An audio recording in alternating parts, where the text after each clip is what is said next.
TV6 news కు స్వాగతం.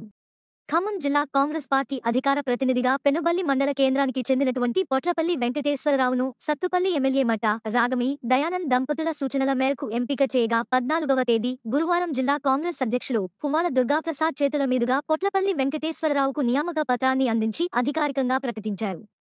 జిల్లా కాంగ్రెస్ పార్టీ అధికారిక ప్రతినిధిగా ఎంపికైన పొట్లపల్లి వెంకటేశ్వరరావును పెనుబల్లి గ్రామ కాంగ్రెస్ పార్టీ నాయకులు, అభిమానులు, కార్యకర్తలు పొట్లపల్లి సహచర వర్గం సన్మాన కార్యక్రమాన్ని మండల కేంద్రంలోని రైతు వేదిక ప్రాంగణంలో ఏర్పాటు చేశారు. ఈ సందర్భంగా పొట్లపల్లి వెంకటేశ్వరరావు ఏం మాట్లాడారో వారి మాటల్లోనే మనం తెలుసుకుందాం. లేదంటే నా ఒక్కడి వ్యక్తిగత గుర్తింపుగా నేను భావించట్లేదు.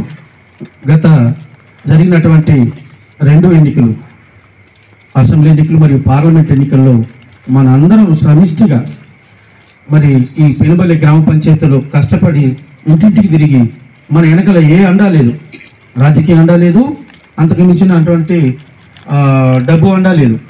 మనల్ని మనం నమ్ముకొని మనం అనుకున్నది సాధించి ఒక కొండపైన పోరాటం చేసి మనం 2 ఎన్నికల్లో కూడా ఎక్కడ తగ్గకుండా మరి ఈ మండలంలో యొక్క ప్రత్యేకమైనటువంటి మెజారిటీ ఇచ్చిన దానికి మన అందరి శ్రమకు తగినటువంటి ఫలితమే ఈరోజు నాకు ఈ గౌరవంగా నేను భావిస్తూ ఉన్నాను.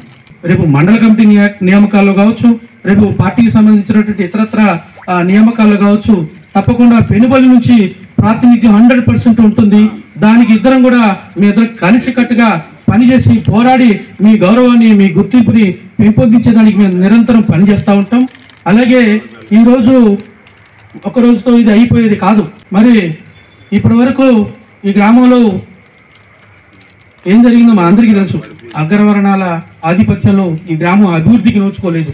మన అందరం కూడా అభివృద్ధికి దూరంగా రాజకీయాల్లో ఉన్నా కూడా రాజకీయాల్లో ఎలాంటి రాజ్యాధికారాన్ని మనం పొందలేకపోయినాం. దానికి కారణం మనల్ని ఆ విధంగా బడుగు బలహీన వర్గాలు ఇక్కడ ఎక్కువ, మరి షెడ్యూల్ కులాల తెగలు ఇక్కడ ఎక్కువ కాబట్టి రాజకీయంగా మనందరం అణిచివేయబడ్డాం. తప్పకుండా మరి మనం ఏ విధంగా ఎవరికి కూడా మనం ఏ కీడు చేయకపోయినా సరే మనం కష్టపడినా కూడా మనం పైకి వస్తే, రాజ్యాధికారం దిశగా వస్తే వారి చేతిలో ఉన్న పెత్తనం జారిపోద్దని చెప్పి మనందరినీ విభజించి వారి రాజ్యాధికారం కాపాడుకోవడం కోసం మనం అణిచివేయడం జరిగింది. మనందరం టీం వర్క్ ఈ బాధ్యత నాది. రేపు గ్రామ పంచాయతీ గెలవాలంటే నేనే దాంట్లో కీలక భాగస్వామి అని ప్రతి ఒక్కరూ కూడా మనం మనసులో ఒక దృఢ సంకల్పంతో ఉన్నప్పుడే మనం అనుకున్న లక్ష్యాన్ని ఛేదించడానికి అవకాశం ఉంటుంది. రేపు మరి గ్రామ పంచాయతీలో మరి మనం ఎదుర్కోబోయే ఎన్నికల కోసం ఒక మంచి ప్రణాళికను మేము రూపొందించబోతా ఉన్నాం. ఎలాంటి మేనిఫెస్టో తయారు చేస్తామంటే నాకు ఊహ తెలిసిన కాడి నుంచి నేను చాలా గ్రామ పంచాయతీ ఎన్నికలు ఈ గ్రామంలో చూసా. ఎప్పుడు కూడా ఒక గ్రామ పంచాయతీ ఎన్నికలకు ఒక గ్రామ సర్పంచ్ అభ్యర్థి కానీ, మరి ఆ వార్డు ప్యానల్ కానీ, ఆ యొక్క ఎన్నికలు నడిపించే నాయకులు కానీ ఒక బృహత్తరమైనటువంటి ప్రణాళికతో, మేనిఫెస్టోతో రాబోతున్నట్టు అది రాబోయే ఎన్నికల్లో మాత్రమే.